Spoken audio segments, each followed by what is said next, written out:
जब जब धरती पर पाप बढ़ता है, धर्म की हानि होती है, तब तब मैं आता हूँ।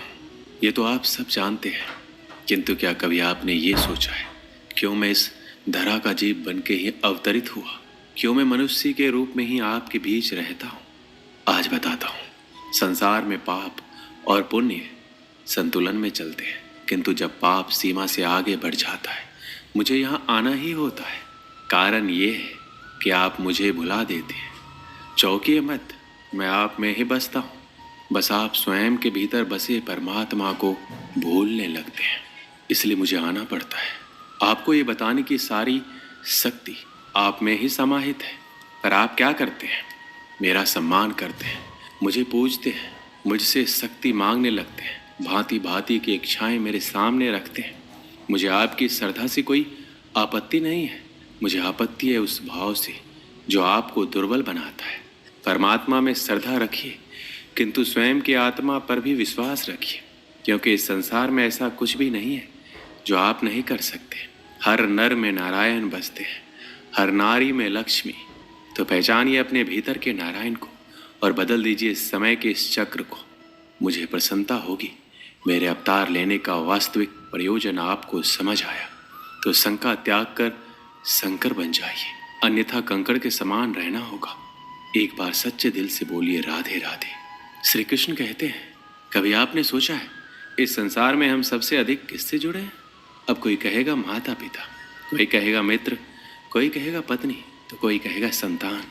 नहीं, यदि इस संसार में हम किसी से जुड़े हैं तो वो है समय। समय ही हमारा भूत है, समय ही हमारा वर्तमान है और समय ही हमारा भविष्य है। और हम क्या करते हैं? सबसे अधिक जुड़े समय को, सबसे बहुमूल्य संपत्ति को हम नष्ट कर देते हैं। कोई भविष्य के ऊंचे सपनों को बुनता है, कोई बीते कल को कोसता है, किंतु तनिक सोचिए, बीता कल आपके सोच विचार करने से बदलने नहीं वाला, और भविष्य के विषय में सोच विचार करके यदि आप अपना वर्तमान नष्ट कर देते तो आपका भविष्य भी बीते कल की ही भांति होगा।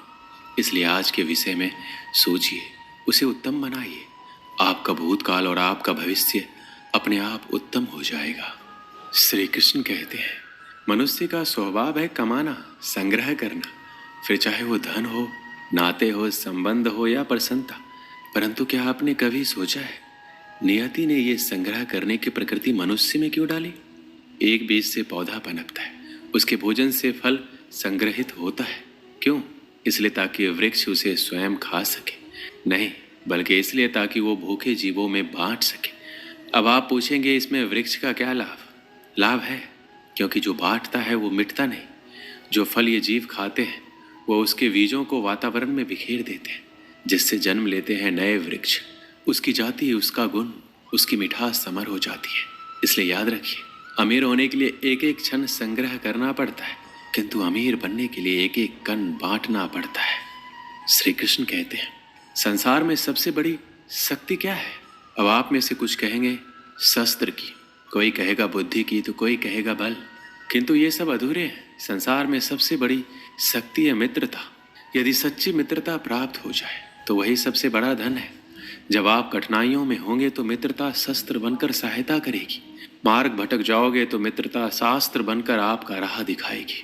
षड्यंत्र में फंस जाओगे तो बुद्धि बनकर बाहर निकालेगी। अकेले हो जाओगे तो ममता बनकर साथ निभाएगी। तो यदि इस संसार में कुछ कमाना है तो धन नहीं, मित्रता कमाओ।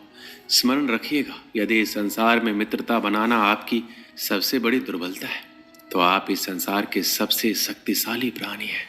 श्री कृष्ण कहते हैं, जब से मनुष्य जाति का अस्तित्व बना है तभी से युद्ध भी अस्तित्व में आया। युद्ध जो कभी धन का द्वंद्व बन के सामने आता है तो कभी सुरक्षा का हथियार बनकर, कभी विजय की भूख के लिए तो कभी पराजय टालने के लिए। किंतु वास्तविकता तो ये है, यदि आपको आगे बढ़ना है तो बाधाओं से युद्ध तो करना होगा, परंतु युद्ध के लिए सज्ज रहना इतना महत्वपूर्ण नहीं जितना महत्वपूर्ण है ये समझना कि युद्ध को टाला कब जा सकता है। क्योंकि सबसे सफल युद्ध वही होता है जो कभी लड़ा ही ना चाहे। आप युद्ध में विजय प्राप्त करके स्वयं का मान तो बढ़ा लोगे, किंतु अपना बल खो दोगे। इसलिए जहां तक हो सके युद्ध को टालो, इस शक्ति को संग्रहित करो, ताकि जब ये युद्ध धर्म बन के सामने आए आप उसे पूरे बल के साथ लड़ सको।